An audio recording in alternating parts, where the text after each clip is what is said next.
نتیجہ ہے اس اسلام کی محفل میں اپنے وقت کو نہیں دیتے اور گھومتے ہیں پھرتے ہیں، چائے پیتے ہیں، بیڑیاں پیتے ہیں، آگ جلا کر کے بیٹھے ہیں۔ آؤ، یہ محفل پاک ہر سال ہوا کرتی ہے لیکن سال بھر کے بعد میں ہوگی۔ آپ آئیے، علیحدہ علماء کرام کے بیانات سن کر اپنے ایمان کو تازہ کیجئے۔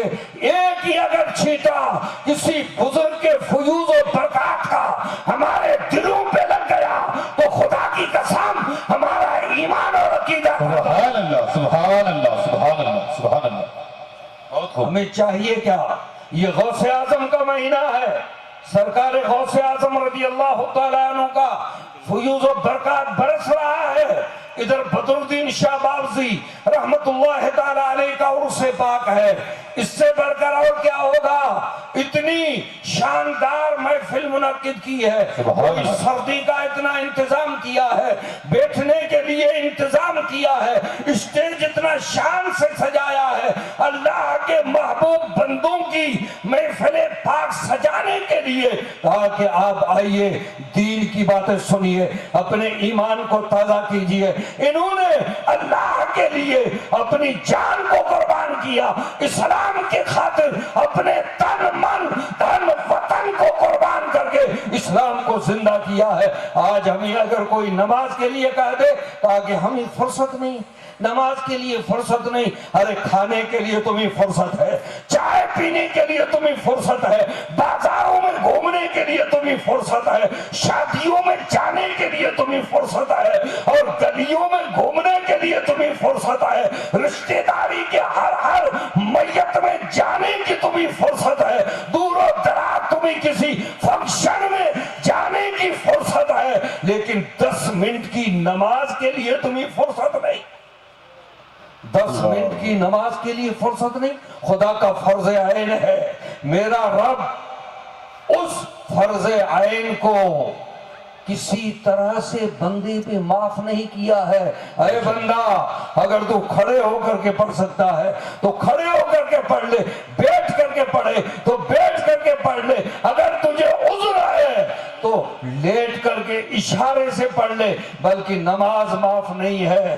نماز دین کا ستون ہے، نماز مومن کی معراج ہے، نماز نبی کی آنکھوں کی ٹھنڈک ہے، نماز جو ہے وہ جہنم سے بچاتی ہے، اور نماز قبر کا نور ہے، سبحان اللہ، سبحان اللہ، دین ہی کا ستون ہے۔ سبحان اس لیے ان ستون کو قائم کرنا ہے۔ معراج مقدس کے اس وظیفے کو اللہ کے رسول لے کر کے آئے ہیں، ہمیں اس کی پابندی کرنی ہے۔ ہمیں ان محفلوں میں آنا اسی لیے چاہیے تاکہ کوئی اچھی بات ملے، اس کو ہم لے لیں اور ہمارے دلوں میں جگہ دیں، اور ہمارے دلوں میں جگہ دے کر کے ایمان کی روشنی کو تازہ کریں۔ درود پاک پڑھیے۔ اللہم صلی علی سیدنا شفیعنا مولانا محمد وآلہ وآلہ وبارک وسلم، صلو علیہ الصلاۃ والسلام علیہ یا رسول اللہ وسلم علیہ یا حبیب اللہ۔ بزرگان دین کی یہ محفل پاک ہے، سرکار حضرت محمد کاکیس رحمت اللہ تعالیٰ علیہ کا بہت بڑا مجمع اور بہت بڑی جو ہے وہ عظیم الشان محفل ہے۔ سرکار غوث اعظم رضی اللہ تعالیٰ عنہ جوانی کے عالم میں ہیں، آپ بغداد شریف کی سرزمین پر اس بڑے کثیر التعداد مجمع کو دیکھ کر آپ مجمع میں تشریف لائے، اور آپ کو آتے ہوئے دیکھا تو حضرت محمد کاکیس رحمت اللہ تعالیٰ علیہ بہت بڑے ولی کامل ہیں، اسٹیج کے اوپر رونق افروز ہیں۔ آپ فرما رہے ہیں کہ جو وہ نوجوان بچہ آ رہا ہے اس کو محفل میلاد پاک سے باہر کر دو، ان کو باہر نکال دو۔ ایک دفعہ ان کو نکالا، کیسے؟ سرکار غوث اعظم رضی اللہ تعالیٰ کی ذات تھی، لوگ اٹھے، ان کو محفل پاک سے باہر کیا۔ لوگوں نے ایک دفعہ دیکھا، جیسے ہی باہر کر کے آ گئے تو دوبارہ حضور غوث اعظم رضی اللہ تعالیٰ عنہ اور بھی محفل پاک میں تشریف لائے۔ دوبارہ جب تشریف لائے کہا کہ وہ بچہ اور بھی آ گیا، اس کو محفل پاک سے باہر کر دو۔ دوبارہ بھی باہر کیا گیا۔ تو لوگوں نے اور توجہ کے ساتھ میں دیکھا کہ اتنا حسین و جمیل خوبصورت بچہ ہے اور محفل پاک میں آ رہا ہے، محفل میلاد پاک سننے کے لیے آ رہا ہے، ان کو باہر کیوں کیا جا رہا ہے؟ وجہ کیا ہے؟ ایک دفعہ نہیں، 2 دفعہ نہیں، 3 دفعہ باہر کیا گیا، تب بھی سرکار غوث اعظم رضی اللہ تعالیٰ عنہ نے برا نہیں مانا۔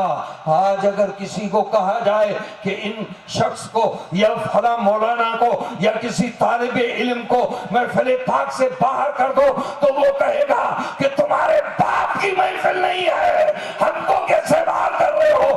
جھگڑے جیسی اور فتنے جیسی نوبت کھڑی کر دیتے ہیں۔ لیکن سرکار غوث اعظم رضی اللہ تعالیٰ عنہ نے بھی سمجھا تھا۔ حضرت محمد کا کیس رحمت اللہ تعالیٰ کے کہنے پہ غوث اعظم کو محفل میلاد پاک سے باہر کیا جا رہا تھا۔ جب چوتھی دفعہ حضرت سرکار غوث اعظم رضی اللہ تعالیٰ تشریف لائے تو کہا کسی نوجوان بچے کو میرے پاس آنے دو۔ سبحان اللہ، سبحان اللہ۔ محمد بن کاکیس کے پاس میں آئے تو آپ کھڑے ہو گئے، اپنی کرسی سے اپنے اسٹیج پہ کھڑے ہو گئے، کھڑے ہو کر کے آپ نے پیشانی کو بوسا دیا، کہا کہ خدا کی قسم یہ عبد القادر جیلانی وہ ہیں پیارے مصطفیٰ کے نواسے، ان کا نام ساری دنیا میں چمکے گا۔ سبحان اللہ، سبحان اللہ۔ نعرہ تکبیر، نعرہ تکبیر، نعرہ رسالت، فیضان حضور غوث اعظم۔ سرکار غوث اعظم کو اپنے برابر اسٹیج پہ بٹھایا۔ لوگوں نے جب محفل میلاد پاک ختم ہوئی تو حضرت محمد کاکیس رحمت اللہ تعالی نے فرمایا کہ سنو، میں نے ان کو ایک دفعہ باہر کروایا، دوسری دفعہ محفل پاک سے باہر کروایا، تیسری دفعہ بھی باہر کروایا، اس کی وجہ یہ تھی کہ تم لوگ جان لو، اس لڑکے کو پہچان لو، کہ ان کے چہرے کو دیکھ لو، سبحان اللہ، مقام کو دیکھ لو، اور یہ بار بار آتے رہے۔ ارے یہ وہ ولی ہے کہ ساری دنیا کے اولیاء اللہ کے لیے بغداد کی سرزمین پر میں جو جامع مسجد کے منبر پاک کے اوپر بیٹھ کر کے فرمائیں گے قدمی آزہی علی رکبت کل ولی اللہ، میرا یہ مبارک ساری دنیا کے اولیاء اللہ کی گردن پر ہوگا۔ تو ان اللہ کے محبوب بندوں نے محبوب بندوں کو پہچانا ہے۔ سرکار غوث اعظم رضی اللہ تعالیٰ عنہ کی پہچان اس طریقے سے کرائی ہے۔ حضور غوث پاک رضی اللہ تعالیٰ عنہ ابھی پیدا بھی نہیں ہوئے تھے، مکہ المکرمہ میں براق کے اوپر سرکار کائنات محفل میں معراج شریف تشریف لے جا رہے تھے اور حضور غوث پاک کی روح آگے نازل ہوئی۔ اس پہ کئی علماء اعتراض بھی کرتے ہیں، ان اعتراض کا جواب بھی میرے پاس ہے۔ حضرت مجدد اعظم امام اہل سنت اعلی حضرت فاضل بریلوی علیہ الرحمہ نے فتاوی رضویہ جلد نمبر 12 فتاوی رضویہ جلد نمبر 12 صفحہ نمبر 20 پہ لکھا، صفحہ نمبر 20 پہ لکھا ہے کہ اس واقعے کو جھوٹا مت سمجھنا، حضور غوث پاک کی روح حاضر ہوئی کہ یا رسول اللہ آپ کے قدم مبارک میرے کندھے پہ رکھ کر کے آپ براق کے اوپر سوار ہو جاؤ۔ سبحان اللہ، سبحان اللہ۔ آپ براق کے اوپر سوار ہو جاؤ۔ حضور غوث پاک کی روح حاضر ہوئی، سرکار کائنات نے اپنے قدم مبارک حضور غوث پاک کی روح پہ رکھے اور آپ براق پہ سوار ہوئے۔ میرے آقا نے فرمایا کہ آئے عبد القادر، بیٹے عبد القادر، تمہارا نام عبد القادر ہوگا، آئے بیٹے آج میرا قدم آپ کی گردن پر ہے اور کل قیامت تک تمام روح زمین کے اولیاء کرام کی گردن پر تمہارا قدم ہوگا، سبحان اللہ، تمہارا قدم ہوگا۔ اور یہاں تک بھی لکھتے ہیں کہ حضور غوث پاک رضی اللہ تعالیٰ عنہ کے کندھوں پر حضور کے قدم کے نشان بھی موجود تھے، سبحان قدم اللہ۔ کے نشان بھی موجود تھے۔ تو دوستوں اور بزرگوں، کہنے کا مقصد یہ ہے کہ اللہ والوں کی محفل میں آئے ہیں، کچھ لے کر کے جائیں اور یہاں کچھ اس طریقے کے وظائف بھی لے کر کے جائیں اور یہاں کچھ سیکھ کر کے جائیں۔ اور دوسری بات میں یہ کہوں گا کہ اگر کسی کو اپنی دینی زندگی سنوارنی ہے، اپنے گھر کو سنوارنا ہے اور دینی ماحول بنانا ہے، اپنی بستی کو سنوارنا ہے، تو اپنی اولاد کو پڑھائیے، اپنی اولاد کو دین کی تعلیم دلائیے۔ اور گواروں کی طرح کھڑے کھڑے کھا رہے ہیں، کھڑے کھڑے پیشاب کر رہے ہیں، اٹھنے کا طریقہ نہیں، بیٹھنے کا طریقہ نہیں، کھانے کا طریقہ نہیں، پینے کا سلیقہ نہیں، لباس پہننے کا طریقہ نہیں، نماز پڑھنے کا طریقہ نہیں، مسلمانی کا طریقہ نہیں، اسلام کے دائرے میں رہنے کا طریقہ نہیں، اسلام کے حساب سے سلام کرنے کا طریقہ نہیں۔ اگر سیکھنا ہے اور اس طریقے سے اپنی اولاد کو جب تک آپ دینی تعلیم نہیں دلاؤ گے، اس سے پہلے آپ کی اولاد بھی نہیں سدھرے گی اور آپ بھی نہیں سمجھ پائیں گے۔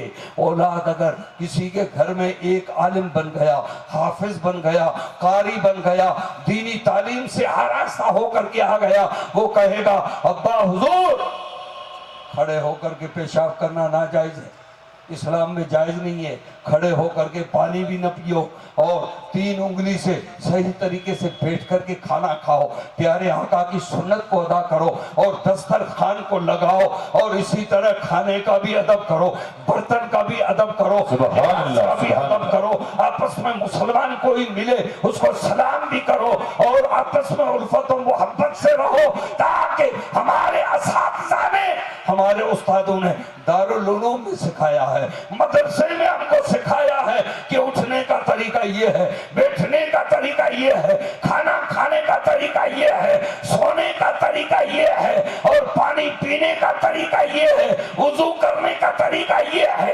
نماز پڑھنے کا طریقہ یہ ہے۔ بزرگان دین کا ادب و احترام کا مقام کا طریقہ یہ ہے۔